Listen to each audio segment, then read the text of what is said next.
We made it. Ryan, take us away. Okay, so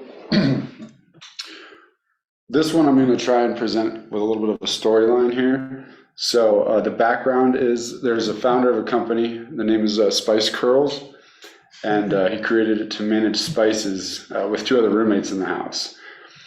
So he ran into a bit of an issue. The roommates no longer want to share spices, so he decided to hire a junior developer to fix the current app setup. He's very particular about the git commits in his repo, and the junior dev is not used to having to make lots of granular changes to his commit history. So this is going to show you how Lazygit can make that a little bit easier. So I'm going to kind of hop back and forth between GitHub and Lazygit here. So from this perspective, how well does this show up?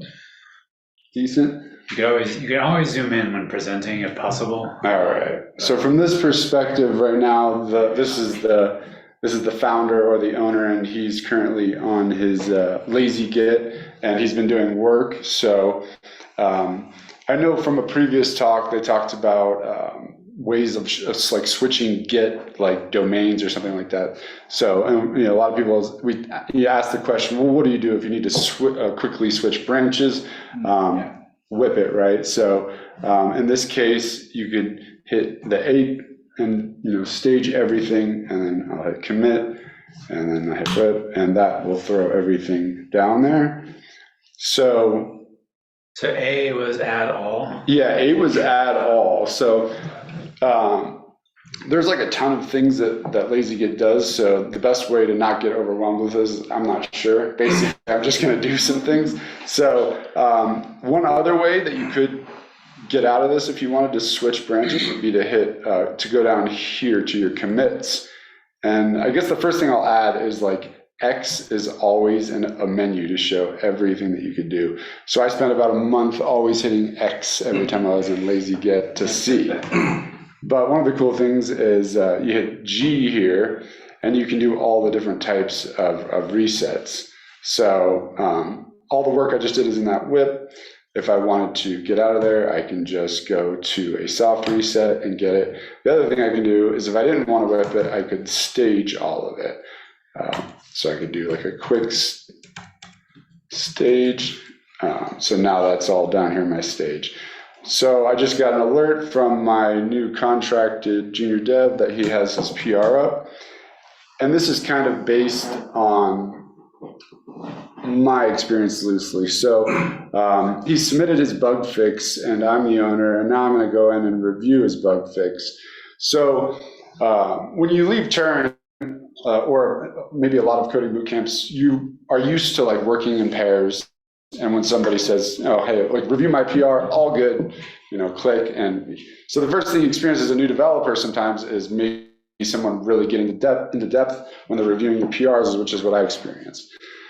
So the owner comes in, and the way my owner, the founder of my company reviews PRs is he goes to commits, whereas the next guy in line, he goes to files change. But I need to make him for someone who's going to the commits log.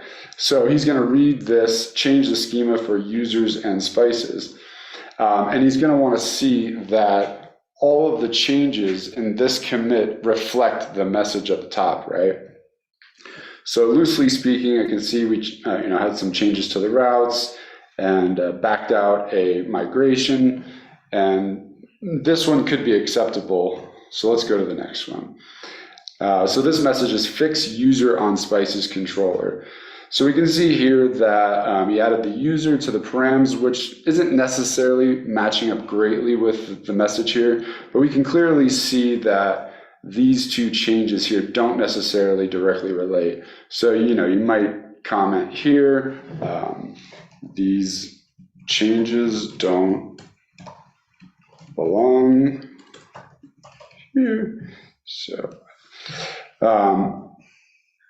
So you might, as the junior dev, you might start getting these comments that my changes are not in the right places, and that means I need to go back to my commits locally, change how they're laid out, and then send it back up to get the PR changed. So like, for example, this one's called update path helpers. And if you were to look through the PR, you can see clearly not all of these changes are updating the path helpers. So this was a common thing a mistake that I made as a junior developer, was I was committing along the way, and I had no idea how to change those commits. So I just sent them up as part of the PR. So the first thing I had to learn was how to mess around with this. And then the guy who founded the company, he found the thing Lazygit, and he said, just learn on Lazygit as opposed to like learning all the Git commands, because he didn't want to deal with having to teach me all that stuff. So let's go back to Lazygit. And so that branch was bug fix user spices. So we'll check that branch out. And there's a couple different things you can do here, right? One, you could reset, as I already showed you could send all of your commits back up. Another thing that you could do is just go through, and I think like an interactive rebase might be something like a lot of people could commonly do. But in this case, actually fix errors from nil class. So you have the option here to just fix up the commit. So if I hit F here, it's just going to ask, do you want to send everything down? Great, that's good to go there. Just moved it down into that one. What did you just do? So if you hit the F button, yeah. So if we hit X, it's going to say, it gives you all these options. So just F is fix up. So if I hit F right now, are you sure you want to fix up this commit? If I hit enter, so it just drops it straight into the commit below it. Oh, it merges that commit with the one below it. Exactly. So if you forgot something and you want to combine them into one. Right. Got it. Gotcha. So add spice owner's name to the spice show page. So update path helpers. So let's say that as I'm going through this, change schema. So in this particular, so you can enter any commit. So we've entered this commit, change the schema for the users and spices. We can go into that commit. This shows you kind of the tree view, but you can actually toggle that. If you don't like that view, you can go back and forth between those views. And let's say that this change to the file doesn't belong there. You can actually make a custom patch and then send it out into its own commit. Gotcha. And then once you send it out into its own commit, you can back up, and then now you have a split, and you can rename this commit just by hitting R here. So then you can back out and say this commit is now better. And then now it's renamed that, right? Another common thing that I end up doing is a lot of times I'll end up working on something and I'll run into tech debt somewhere else, and we don't want to commit that, or we don't want to make a pull request for that tech debt base there. So what you can do is you can move your commit. So let's say the tech debt was on this top line commit. Oh, of course, there I have so I'm just going to move this one down. So you can move your commits back and forth with Control J and Control K. I don't really want to cover the exact keystrokes. Nobody's going to remember them. As you can see, if you do it wrong, it's going to yell at you. If the commits have a dependency, it won't let it yell. Yeah, exactly.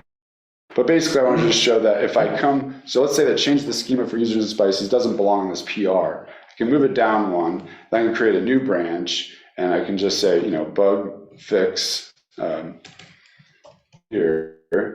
Now I've created a new branch. I can push that code up, and then I can open a PR for it just by hitting it, and then, I've already created a PR for that pretty quickly.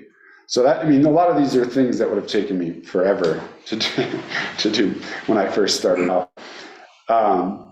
Another thing I kind of want to quickly switch over to, if I was the owner and I wanted to use, this other person's fixes, so I can now check back out, and I'm just switching branches here by going up or down and hitting the space bar. So I can come here, hit that, So one of the things I can do here is if I want work from someone else's branch, I can go in and I can hit enter on their branch. I can find the commit that I want the work from. and then I can just hit the C on whatever file they made changes to. And like that will pop. So now I have, so if that guy's work was something I want in my, if I haven't had a chance to merge the pull request, I can just pull his work straight in without having to do a bunch of jujitsu with the code. Another thing I really like is I can immediately delete all of this just by hitting Shift D. I can nuke the working tree and get rid of that. If I just want to take all of his work, I can rebase. So I can hit R here, and I can just rebase right on top of his work. So now I have all of his work up and running. Another thing that I really probably use the most often is if I send out some of this code, and let's say I've made a change to a file here, and I want to add it to a commit that I already have, I can amend the commit right here. So hitting Shift amend. Let's see, what else can I do? Does anybody have any like common Git things that they do that? How did you, like I often when I have changed files will only add some of them, so you should add all of them. How do you add like? Right. So I don't know if you have changed files to do that with. So a lot of times if I've been working on something for a week and I've been stuck a lot, I end up with a ton of commits. So I'll go down to here and I'll just do a hard reset. Well, I didn't mean to do a hard reset there. A hard reset, so that just deleted everything. Let's go to a different one. So what I actually meant to do was like a mixed reset. So I personally don't like the tree view. So here I can actually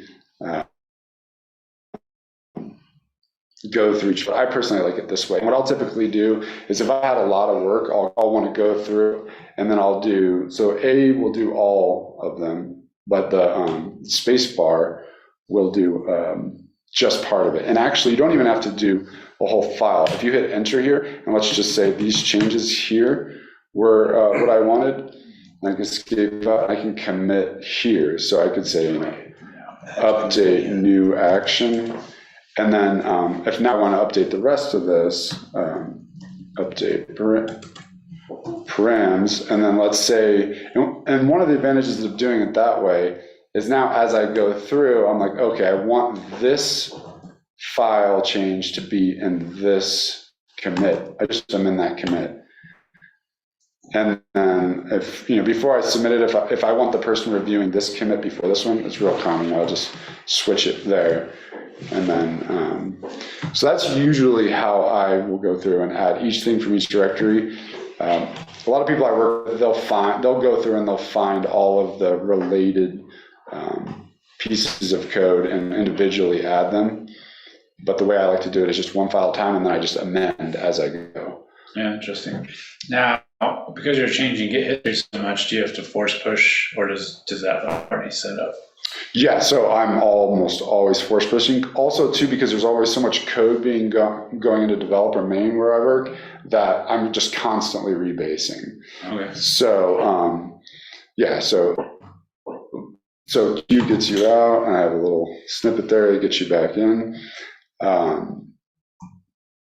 So yeah, I'm switching over. So that's why a lot of times here that I'm doing, like, if I'm in the middle of committing, then I'll go back to main, I'll pull down main, and then from there I'll check out my branch, and then I'll rebase main, and then I'll force push. Where do tags show up in here? So tags are right here. Okay. And when you click on something, you can hit next. I don't do tags very often, but I used to do them just in regular Git. Now you do in Lazygit but I still have to look at the options here for Lazygit, like push a tag, create a tag, stuff like that. There's remotes. There's actually some things that I don't fully, like I don't know what submodules are.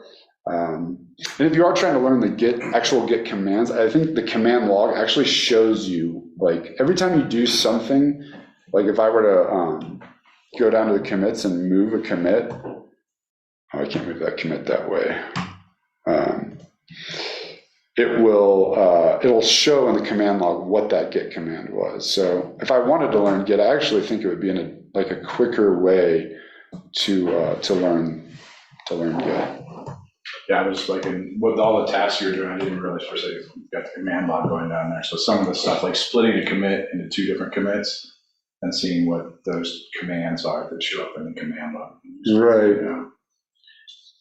I don't know that I've seen your mouse clicking on the tabs in the local branch room. Yeah. Mm-hmm. What's doing that? Most terminals doesn't. Yeah, it is interesting. Is that like Flux or something? No, I mean, I just installed Lazygit and it's doing it here. So I think it's just part of the terminal emulation. Yeah. There's an event they get. Nobody does anything. It exists. One other thing I've been doing lately as well, because we've been having performance issues, is after I do something, so be like, hey, what's then the performance change? And I'm not great at checking out old versions, so I'll just come down to where I want to test the change, and I'll just open a new branch here.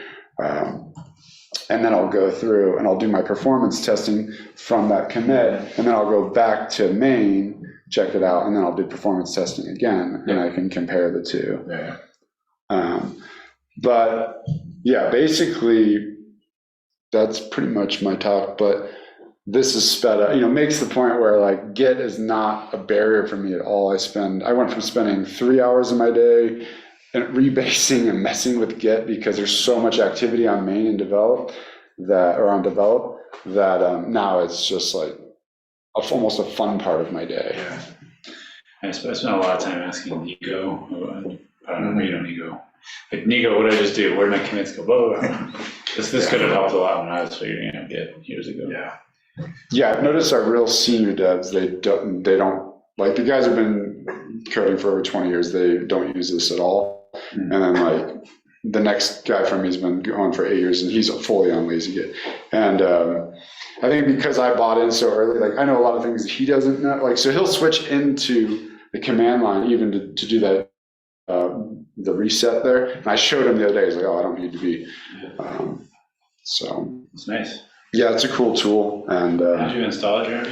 I just did brew install Lazygit, so just to give it a go. I mean, I use a Git GUI only for selecting what goes into my commit. So I might like have like, I'm doing something larger and I'm like editing a whole bunch of different files, but then like, okay, only some of these to try to do like a good commit history. It's like, okay, this file and this one, and basically selecting the lines that need to go into the commit. That's the only reason I use a GUI at all. I'm going to give this a go and see if I can do it just the same here. So yeah, I mean, this thing saved me a lot. Like even like this, like you can copy commits and then switch over to this branch, and then I can just go down here, and I think it's just, that's pull. I just hit V, or you want to paste, so I can just move the commit. Obviously there's conflicts here, but you can move commits just like pretty easy. anyone else get UIs that they use, either text-based or GUI-based? Source tree. Source tree? Sometimes whatever's in RubyMine. But Yeah. Okay. I use Fork, which is just a dedicated, GUI. I tried that, I didn't like it. I switched from a really old version, but as soon as the M1 showed up, I couldn't install it anymore. I can't remember what it's called, but Source Tree was the closest. So I had. It was probably, the one that Fork is actually based on. Yeah, I think that's right. Tower was cool. I don't know why I didn't like Fork. I like it. It works well for me. Yeah. So I use the tools that work well for you. So that's the Totally. Any other questions? Thoughts? Is there like a search in there? You have what you use? Yeah, you can search all the commits. Yeah, message if anything, Yeah, you can search you can search the commit message, or you can the SHA. Yeah. Yeah. So, And the guy who maintains it, he's an Aussie, and like all the issues, like I've actually had it, they fix them fast, or they add features pretty quick with the feature or the issue. What's it written in, Go. Go. Yeah. I was going to say probably Go or Rust. Yeah. Cool. Chris, do you have anything? I didn't see a hand up, but I don't want to miss anything. No, I'm good. That was good. Thank you. I mean, when you do these things, every engineer is always very opinionated about this, how they work, right? So, Yeah, we're lucky Brooke isn't here. yeah, yeah. Yeah, Jesse. Yeah. Cool. 44 requests open, 1,000 closed. Currently 406 open issues and 873 closed. Well, if you build a Git tool, you better be good at Git. Yeah. Yeah, awesome. Thank you. Do I need to do anything? Okay. Just clap, right? I learned something new. Thank you.